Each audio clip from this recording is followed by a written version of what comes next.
जय जिनेन्द्र। आज हम एनसीईआरटी 12th समष्टि अर्थशास्त्र अध्याय 2 में क्वेश्चन नंबर 4 को सॉल्व करेंगे कि नियोजित और अनियोजित माल सूची में क्या अंतर है। नियोजित नाम से ही स्पष्ट है कि यदि आप किसी योजना के तहत माल रखने की सूची बनाते हैं तो वो नियोजित माल सूची होती है। जैसे कि आपने सोचा कि मेरा स्टॉक इतना है लेकिन बिक्री इतनी है, तो मैं माल सूची बढ़ा के और नियोजित माल सूची के तहत अपने स्टॉक को बढ़ा लेता हूँ, तो वो क्या हो जाएगी, नियोजित माल सूची।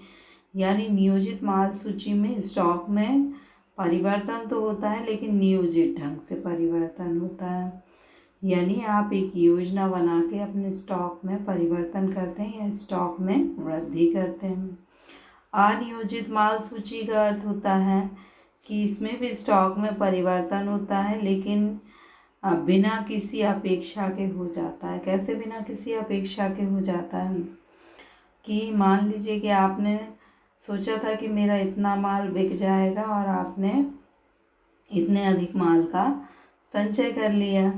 अब यदि माल बिका नहीं और आपने इतना माल खरीदा, ये आपका पहले का स्टॉक था, आपने इतना स्टॉक बढ़ा लिया और आपकी बिक्री केवल इतनी ही हुई, तो ये जो आपका बचा हुआ स्टॉक है ये क्या होगा, अनियोजित माल सूची। मतलब ये आपने अपेक्षा नहीं की थी और ये क्या हो गया, अप्रत्याशित ढंग से हो गया। तो नियोजित माल सूची में आपने माल में वृद्धि की तो वृद्धि हुई, तो ये क्या हुआ, धनात्मक होती है। लेकिन अनियोजित माल सूची जो होती है वो धनात्मक और ऋणात्मक दोनों हो सकती है। अब क्वेश्चन का सेकंड पार्ट है कि माल सूची और मूल्य वर्धित में क्या संबंध होता है। तो पहले हम दोनों का अर्थ समझ लेते हैं और फिर हम इनमें अंतर को देखेंगे।